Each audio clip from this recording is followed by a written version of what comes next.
नमस्ते बच्चों, सोने Verma Hindi classes YouTube channel में आप सभी का स्वागत है।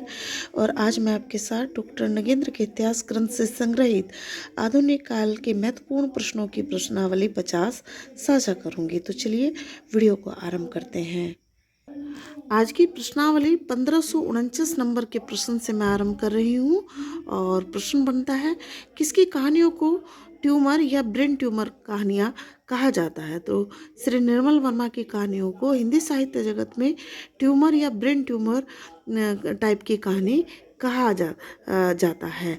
अगला क्वेश्चन, कहानी में तहवादी भाषा का सर्वाधिक प्रयोग किसने किया? तो हिंदी साहित्य जगत में दो साहित्यकारों ने, जिनमें दुधनाथ सिंह पहले स्थान पर है, वह श्री गंगा प्रसाद विमल जी दूसरे स्थान पर है। इन्होंने कहानी में तहवादी भाषा का सर्वाधिक प्रयोग किया था। 1551 नंबर के प्रश्न को देख रहे हैं। छायावादी काव्य के मानवीकरण अलंकार किस निबंधकार को कहा गया है? अर्थात इनके निबंधों में मानवीकरण अलंकार का सर्वाधिक प्रयोग हुआ है। तो श्री शांति प्रिय द्विवेदी को मानवीकरण अलंकार छायावादी काव्य के अंतर्गत कहा गया है। 1552 नंबर के प्रश्न को देख रहे हैं, बहुत महत्वपूर्ण है और कई बार पूछा गया है टीजीटी पीजीटी में अलग अलग रूप में। अज्ञे जी ने कुट्टी चातन के नाम से कौन सा ललित निबंध संग्रह लिखा? तो सब रंग नाम का निबंध संग्रह उन्होंने कुट्टी चातन के नाम से लिखा था। 1553 नंबर का देख रहे हैं, हास्य सम्राट कौन कहे जाते हैं? तो बेडब्बा नारसी हास्य सम्राट कहे जाते हैं। अगला क्वेश्चन, सर्वप्रथम किसने हास्य निबंध लिखे? तो हिंदी साहित्य जगत में हास्य व्यंग्य निबंध लिखने का श्रेय बेडब्बा नारसी को जाता है।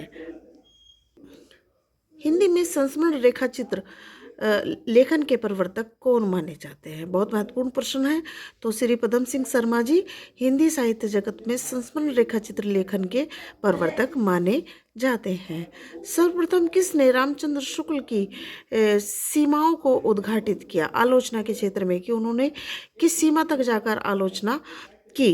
तो श्री नंद दुलारे वाजपेयी ने अपने लेखों में सर्वप्रथम आचार्य रामचंद्र शुक्ल जी के आलोचना सीमाओं को उद्घाटित किया। रसवाद का सर्वाधिक एकांतिक आग्रह किसका रहा? तो डॉक्टर नगेंद्र का। अगला क्वेश्चन देख रहे हैं, आधुनिक काल में सर्वप्रथम किसे छायावादी आलोचक के रूप में ख्याति मिली थी? तो डॉक्टर नगेंद्र को। अगला क्वेश्चन, नगेंद्र पर किस आलोचक का सर्वाधिक प्रभाव रहा? तो आइए रिचर्ड्स का। ये पाश्चात्य काव्य शास्त्र के बड़े साहित्यकार रहे हैं।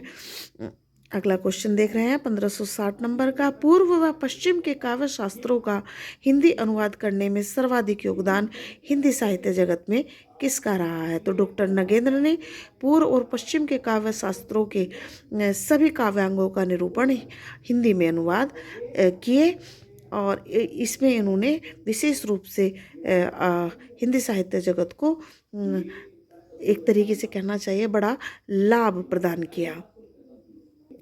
1561 नंबर का क्वेश्चन, मार्क्सवादी आलोचना का प्रवर्तक हिंदी साहित्य जगत में किसे माना जाता है? तो ऋषि शिवदान सिंह चौहान को मार्क्सवादी आलोचना का प्रवर्तक हिंदी साहित्य जगत में माना जाता है। बड़े महत्वपूर्ण प्रश्न चल रहे हैं प्रश्नावलियों में, तो सभी प्रश्नावलियों को देख लें आप। मैं ये आग्रह करती हूँ आपसे। और इस रजिस्टर में लगभग 1600 प्रश्नों को मैंने संग्रहित किया है और अब हम इसकी पूर्णता की ओर जा रहे हैं, क्योंकि जल्दी ही ये रजिस्टर में जितने भी क्वेश्चन हैं उनसे आपका परिचय हो जाएगा। तो अगला महत्वपूर्ण प्रश्न देख लेते हैं, मार्क्सवादी आलोचना के सबसे समर्थ आलोचक कौन है? तो डॉक्टर रामविलास शर्मा मार्क्सवादी आलोचना के सबसे समर्थ आलोचक माने गए हैं। अगला क्वेश्चन, कामायनी में कितने सर्ग हैं? तो कामायनी में कुल 15 सर्ग हैं। अगला क्वेश्चन, कामायनी का पहला और अंतिम सर्ग कौन सा है? तो कामायनी का पहला सर्ग है चिंता और अंतिम सर्ग है आनंद।